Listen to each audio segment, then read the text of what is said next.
then there's this really great moment where J.J. O'Malloy, he's about to quote this great speech that he once heard, and they'd been talking about the Invincibles, they're about to smoke, and Stephen does this David Copperfield pastiche.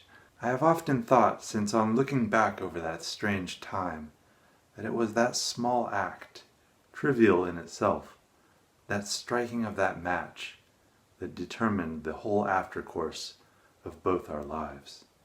And at first, you're tempted to just laugh at it and think, oh, striking a match, that determines the course of your life. That's clearly, this is Joyce just mocking Dickens' style and making it ridiculous. But I wonder, since this seems to be based on a real visit that Joyce probably had to the offices, was this an actual moment where there was a conversation where, just about when this match was about to be lit, Joyce had an epiphany, and I'm sure Joyce knows where he was on that day. So maybe this was this moment on that day when he was in this office. I know we think of Bloomsday as being named as the day of Nora and Joyce's first date, but I'm sure because it was a significant day, Joyce has a pretty good memory of the other things that he did that day. My idea is that this was kind of a cracking moment in Joyce's consciousness when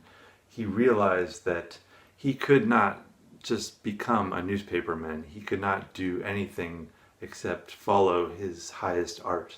And if the speeches that you're going to be hearing that he does admire are things that inspired him, it's easy to see how debasing himself to just be a newspaperman would be impossible after this moment. The speech that J.J. O'Malloy is going to be quoting is by this lawyer named Seymour Bush, who was defending this man who had committed murder, and he gives this very powerful speech. And Stephen seems to be genuinely affected and admire the prose. He says, Stephen, his blood wooed by grace of language and gesture, blushed. We can see him looking into his own possibilities and his future.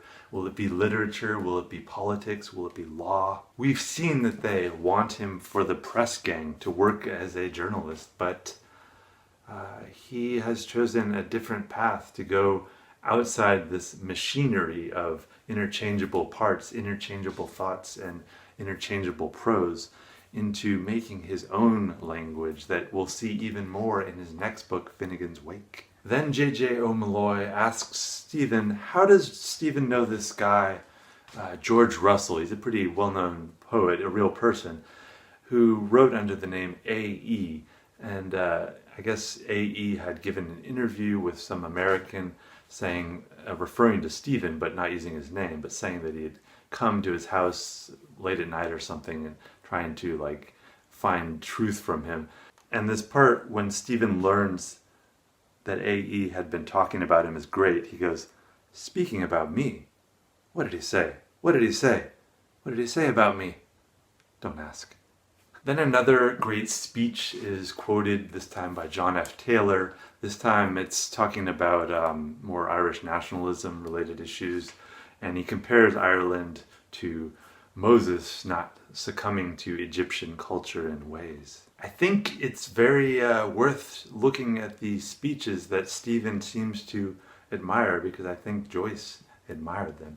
Anyone who Joyce admires with their use of language is probably pretty good with language in a lot of ways. And to say that Joyce didn't care about Ireland as nationalist causes, I think is a bit unfair. He may not have been politically connected with Irish political groups the way that they wanted, but he clearly has thought about these issues and has sympathy with the Irish side. Somebody once asked Joyce what he did during World War I. He's like, what'd you do? And he said, I wrote Ulysses. That's what I did for the war. They have decided to go to this bar nearby called Mooney's. And Stephen, parts of his interior monologue are pretty interesting. He says, Dublin, I have much, much to learn.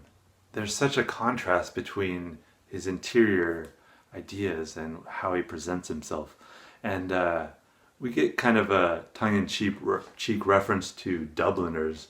He just says Dubliners. It's you can feel this taking place. Joyce having this realization that local life, real incidents can be used as stories, that there are lots of things going on, and that his parable that he tells next is going to be a story that could have easily been put into Dubliners.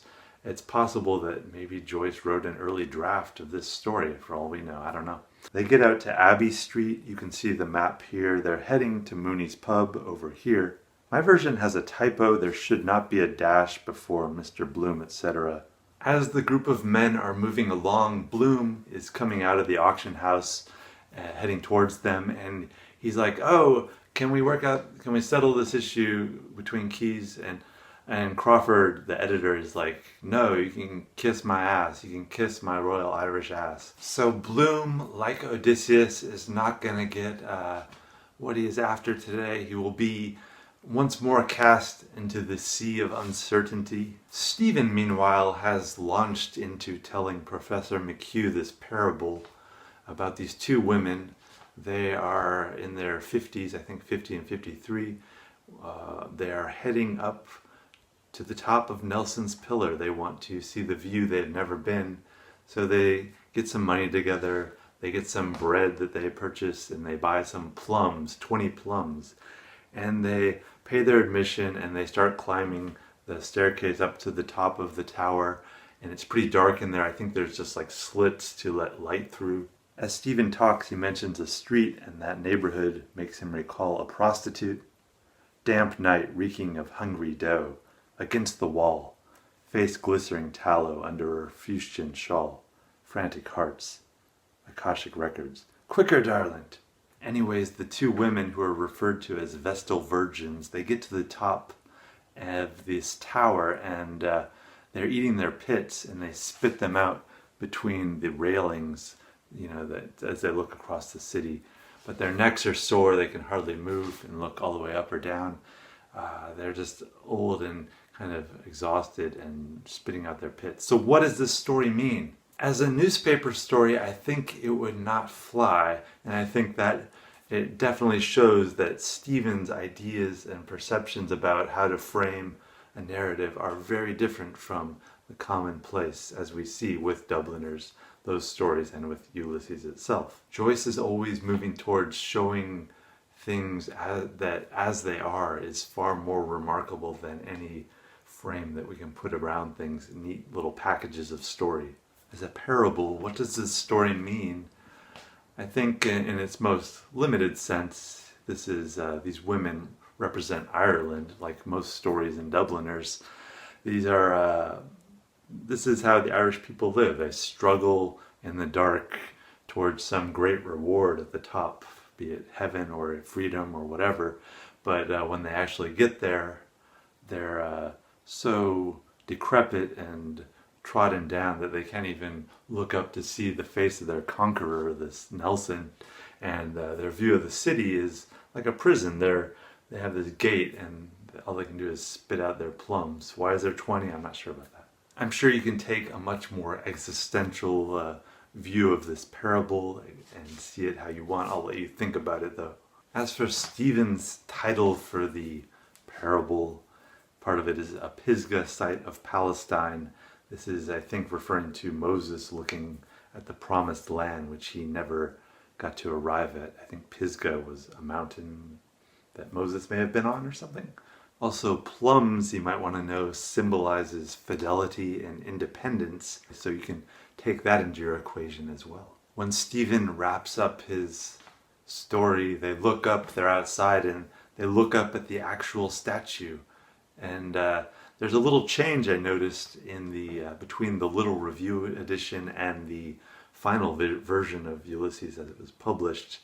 Initially, it just said, like, tickled the old ones too, referring to the women, but if the truth was known. But then Joyce added, if God's almighty truth was known.